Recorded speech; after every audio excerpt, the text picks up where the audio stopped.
Yo, Big Kiss back up in here. Drake on his way to court, y'all.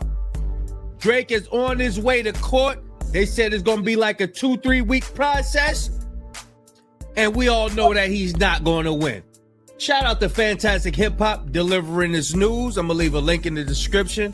Y'all know I'm like holding y'all. Without further ado, let's get it. Now, when it comes to Drake, right within this forced comeback effort that he is trying to make that nobody wants to see with Nokia and so many other antics, Drake just made a move so reckless that he really messed up bad this time. And he didn't just disrespect hip-hop or other rappers, but he straight up disrespected the guy who he once said he idolized in Michael Jackson. And with what Drake just did, there has never been more glaring proof that— oh, this is something else. Hold on. This is some new information. Hold on. That he is so far gone because he really just messed with the wrong people. And now, before we go any further into this, be sure to leave a like and subscribe. It helps me out a ton. And as Drake has now disrespected really the guy who he has said he wants to be like more than anybody else, really be sure to leave that like so all of music knows how far gone he is and how bad of a choice he just made. And so now, with all that said, when it comes to Drake, if you have been looking around at what's been going on within hip-hop and music recently, you would have seen that ever since Drake has dropped his Nokia video, there has been a clear and obvious play from his team that has been trying to trick everybody into believing that he is— I was reading some of what one of the lawyers had said, or somebody, it was like, yeah, they starting to bring up the Nokia video and all that. Making some sort of a comeback. And now, while Drake has been faking records and making up narratives to try and make himself look better while also taking down Kendrick Lamar in the process, none of that even matters to him, as there has been one thing he has needed more than anything else to try and trick everybody about where his career is at, and that was going to be to get Nokia to go #1 on the Billboard Hot 100. Also, that after his quote-unquote new record came out— yeah, that's what Joe Budden was like. Yeah, Nokia is out there fighting for Drake's life. That's all the ammo he has. Drake becomes the artist with the most cumulative. I've never seen that word.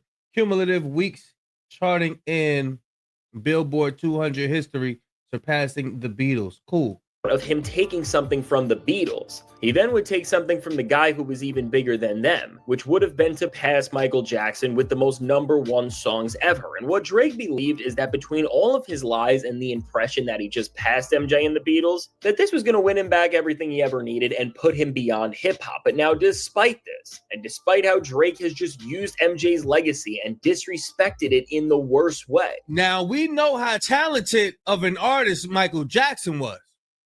Listen, he didn't play no game when perfecting his craft. He was a perfectionist to the core.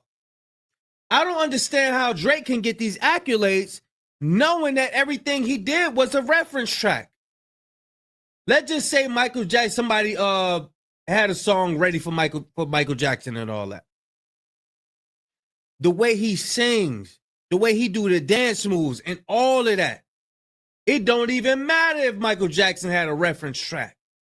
It wouldn't even matter. Because some people did write them songs for Mike, but he just evened it all out from his hard work that he put in.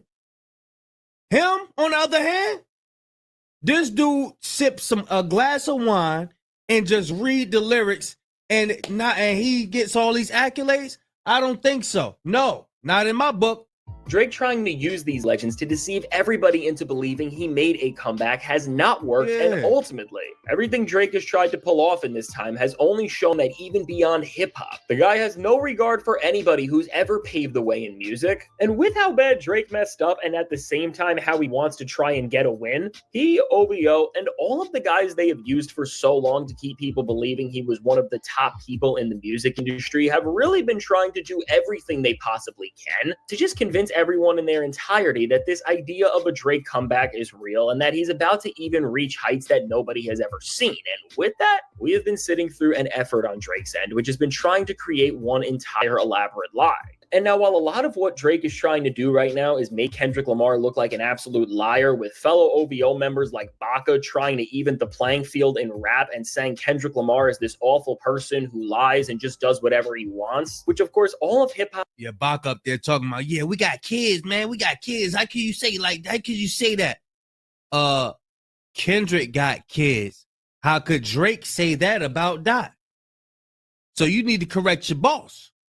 Is seeing through, no matter how annoying it is. The much bigger play at hand here revolved around pushing the musical success of Drake to the forefront and trying to dangle accomplishments in people's faces to make them believe that his career has not been ruined in a way that he has still not come back from. And for Drake and his team, they perfectly aligned together 3 moments which they believe would be enough to get him back on top and surpass Kendrick Lamar. And now what these were was, first off, this story of Drake passing a new total units moved in his career, which they purposefully updated these numbers now, again, to just try and push this comeback more than they ever have, because that's how it works with these certifications. And with somebody like Kendrick, for example, he does not care about these and has not updated them in so long that Mr. Morale has not even been counted for or anything beyond that. So we don't even know those real numbers, and they have not been updated for Kendrick at all. So you can't even. Anything Drake do is going to sound like a win.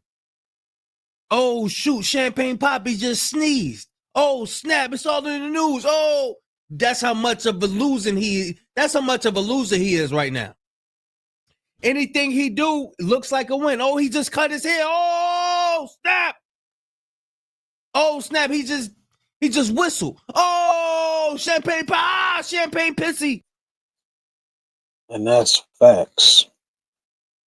They riding so hard for Drake to win, man. It's a wrap, bro. He gets no play in my ride.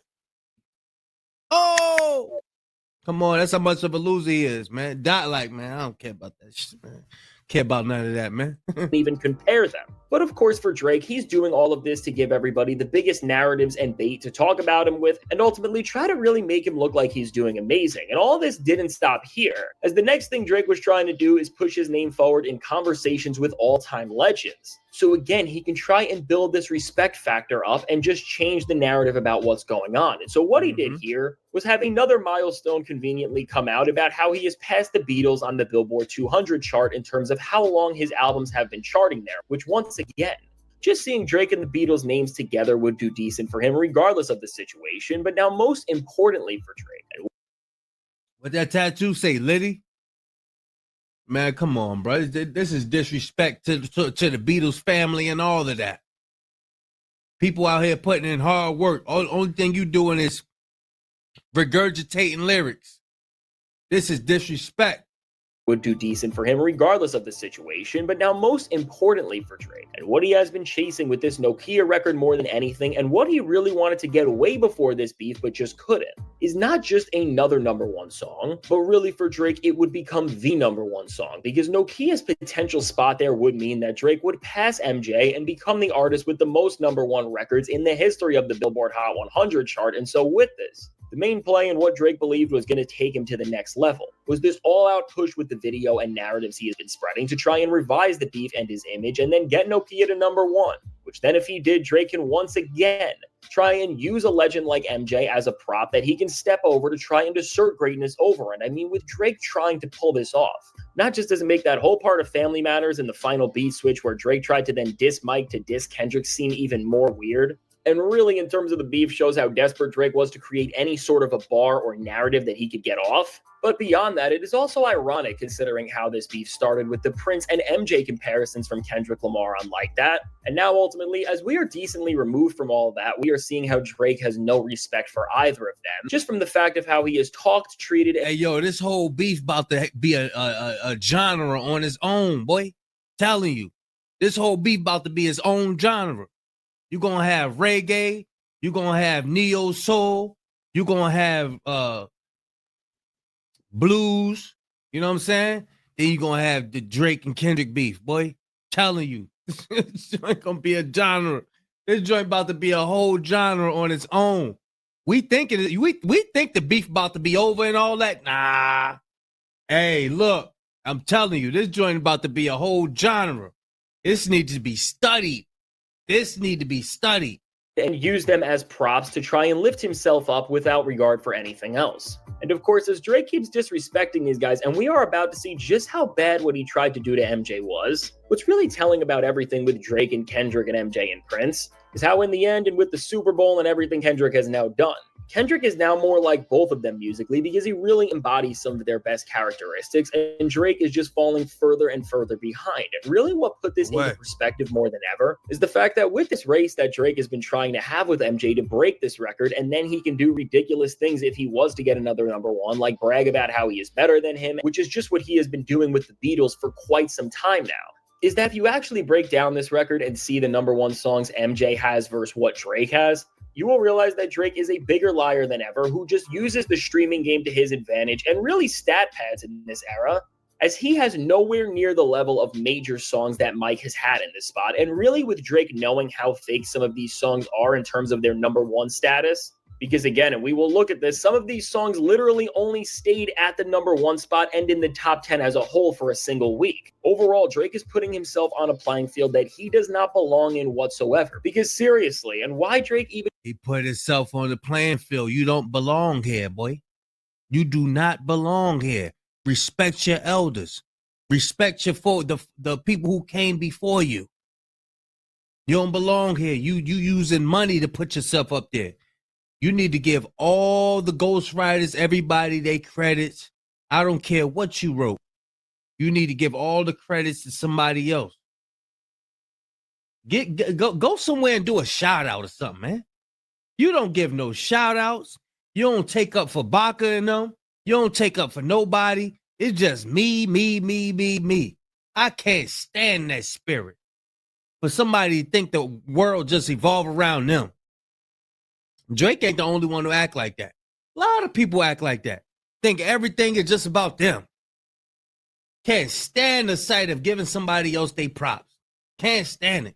Even comparing himself to Mike and trying to put themselves in the same tier, even back on FPS with J. Cole, was already disrespectful in of itself, is because when you go #1 for #1, when you see that MJ's #1s are tracks like Billie Jean, Beat It, Rock With You, Don't Stop Till You Get Enough. Look at that, man. Look at him still. Look at that spin, man.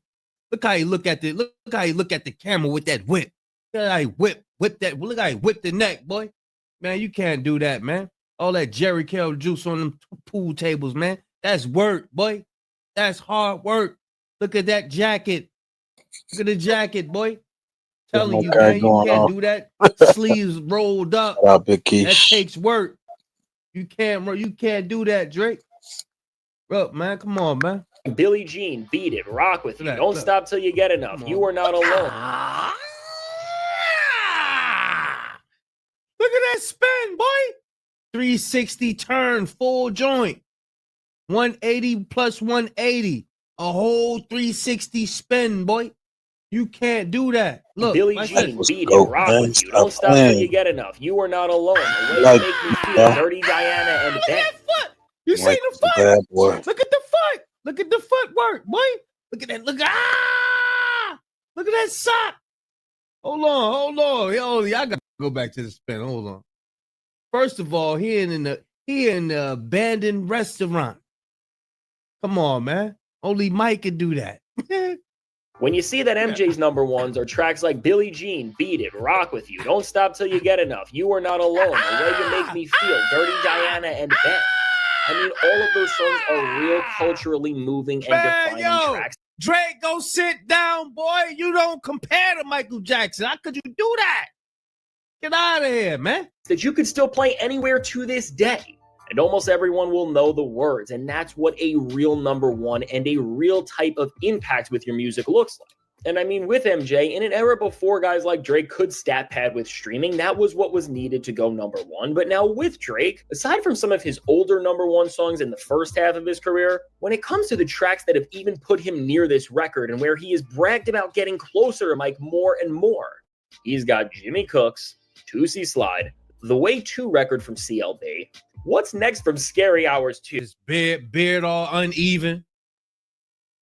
Slime You Out, and FPS with J. Cole. And again, just to put all of this into perspective, none of these songs even stayed in the top 10 for more than a single week, which shows how after the records dropped and people were done checking them out because it is a Drake record that everybody wants to hear because they are curious, none of this even stuck. And I mean, overall, Drake is really disrespecting somebody like MJ bad with this, because to try and act like you are equals or even close to surpassing him, and again, you're trying to go against a record like Billie Jean with What's Next? I mean, this has got to be a joke. And compare this to Kendrick Lamar in the past, and when an album like T-Pap got as much critical acclaim at the Grammys as Thriller, Kendrick Lamar said that he didn't even want to think about surpassing Mike or being near him because it's too much of an honor and Mike's a legend that means so much to him. And once again, when you see that and now see how Drake is trying to use this record he wants to take with Nokia as a stepping stone for a comeback, and again, it's not like he actually earned this record, but he has just played the system in this era where it's never been easier for him. You just see how different these guys are and how one respects the lineage of music while one only uses it for their personal gain. But really what the best part is about this entire chase to lie about being bigger than MJ for Drake